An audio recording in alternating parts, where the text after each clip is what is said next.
नमस्ते। Hotline news के लिए मैं संजय शाह मुंबई से, और हम बात करने वाले हैं धारावी के रीडेवलपमेंट की। रोज कुछ न कुछ हो ही रहा है और होते ही रहेगा। कभी कोई उसका विरोध करेगा, कभी कोई उसकी फेवर में बात करेगा, लेकिन सबसे बड़ा सच, सबसे बड़ी फेवर इस प्रोजेक्ट को कौन कर सकता है, वो है खुद धारावी वासी। हाँ जी, धारावी बचाओ आंदोलन, उसके कार्यकर्ताओं ने अभी पिछले 2 दिन में कुछ ऐसे रंग दिखाए कि जिसके विरोध में और कोई नहीं, स्वयं धारावी के निवासी मैदान में उतर पड़े। मामला कुछ ऐसे हुआ कि वहां पे चल रहा है हर घर का, हर जगह का, हर झुग्गी का सर्वे। और इस सर्वे के लिए जब धारावी के प्रोजेक्ट के, रीडेवलपमेंट प्रोजेक्ट के कार्यकर्ता इन झुग्गियों में जाता है, धारावी वासियों से मिलते हैं, तब उनके काम में रोड़े डालने की कोशिशें चलते रहती है।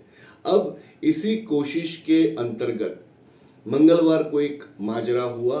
मंगलवार को जब धारावी रीडेवलपमेंट प्रोजेक्ट के कार्यकर्ता अपनी जिम्मेदारी निभा रहे थे, तब वहां पर पहुंच गए धारावी बचाओ आंदोलन के कुछ कार्यकर्ता। उन्होंने उनके काम में रोड़े डालना शुरू कर दिया। ये हादसा, ये मामला हुआ ट्रांजिट कैंप में। वहां पे उन्होंने कार्यकर्ताओं को सर्वे करने से रोका, कुछ बवाल भी हो गया। उसके बाद में बुधवार को यही चीज दोहराई गई।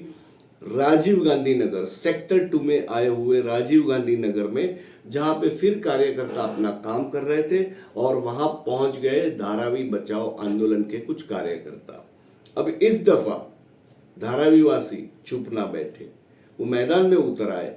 उन्होंने ऐतराज जताया कि आप इन्हें सर्वेक्षण क्यों नहीं करने देते। जी हां, उसका कारण यह है कि अगर सर्वे नहीं होता है, धारावी वासियों के घर की सारी बात पेपर पर नहीं आती है, तो कल को रीडेवलपमेंट होगा कैसे। और धारावी वासियों का जो सबसे अहम मुद्दा था, वो हम सबको समझना जरूरी है। उनका ये कहना था कि भैया सबसे पहले सर्वे तो होने दीजिए, ये तो पता चलने दीजिए कौन कहां पे कितनी छोटी कितनी बड़ी जगह में रहता है। रीडेवलपमेंट का काम तो जब होगा तब होगा, सर्वे से ऐतराज क्या हो सकता है। तो मामला ऐसा बिचका कि धारावी वासी धारावी बचाओ आंदोलन के कार्यकर्ताओं के विरोध में मैदान में उतर पड़े। काफी बड़ी बहस हो गई, और बहस ने ऐसा रंग पकड़ा कि आखिर में धारावी बचाओ आंदोलन के कार्यकर्ताओं को वहां से 9-2-11 करना पड़ा। और फिर धारावी रीडेवलपमेंट प्रोजेक्ट के कार्यकर्ताओं ने अपना काम सुचारुपूर्ण तरीके से, शांति से आगे बढ़ाया। दोस्तों, ये हरकतें, अगर आपको किसी प्रोजेक्ट के सामने ऐतराज है, आपत्ति है, तो ये कोई तरीका तो नहीं हुआ कि आप जो सटीक तरीके से चलने वाला काम है उसे भी रोक दे, उसमें रोड़े डाले। और कोई बंदा जो अपनी जिम्मेदारी निभा रहा है, अपना काम कर रहा है, आप उन्हें अपना काम भी ना करने दो। जब तक पेपर पर सच तैयार नहीं होगा, बात सामने नहीं आएगी, तो हम ये कैसे पता कर पाएंगे कि धारावी रीडेवलपमेंट प्रोजेक्ट से धारावी वासियों को फायदा होने वाला है या नुकसान। आप बस एक ही बात करते रहोगे कि ये गलत हो रहा है, ये नहीं होना चाहिए, तो क्या जो सदियों से, दशकों से झोपड़पट्टियों में, झुग्गियों में रह रहे हैं, जिन लोगों की जिंदगी में एक नया आयाम शुरू होने वाला है, आप वो नहीं करने दोगे। आप ये चाहते हैं कि ये लोग हमेशा झुग्गियों में सड़ते रहे और इसी तरह की जिंदगी जिए। ये बहुत गलत बात है। और खुद धारावी वासियों ने इसका करारा जवाब देते हुए एक सबसे बड़ा सच कह दिया कि सबसे पहले सर्वे होने दो। 100 बात की एक बात, सर्वे होने दो। और दूसरा, उन्होंने कहा कि पुनर्वसन पर राजनीति नहीं होनी चाहिए। यह बहुत ही अहम बात है। अगर देश में, अगर शहर में, अगर धारावी में कुछ विकास की बातें हो रही है, कुछ विकास के काम हो रहे हैं, तो हर काम के पीछे, हर बात के पीछे राजनीति लाने की क्या जरूरत है? राजनीति से लोगों के घर संवरने वाले नहीं हैं, सुधरने वाले नहीं हैं। हम ये आजादी से आज तक देखते आ रहे हैं। और अगर कोई कंपनी इतनी बड़ी जमीन पर, इतनी बड़ी तादाद में जहां पे जनसंख्या है, उस पूरे इलाके को नया करके लाखों लोगों का जीवन संवारने, सुधारने का काम करने को तैयार है, जिस काम के लिए उस कंपनी के साथ खुद महाराष्ट्र सरकार साझेदारी में है, तो आपको उसके सामने ऐतराज क्या है? दूसरी बात, अब तो फिलहाल तो सर्वे चल रहा है और ये प्रोजेक्ट अगर सिर्फ धारावी वासियों का पुनर्वसन सोचे तो वो भी 7 साल चलने वाला है।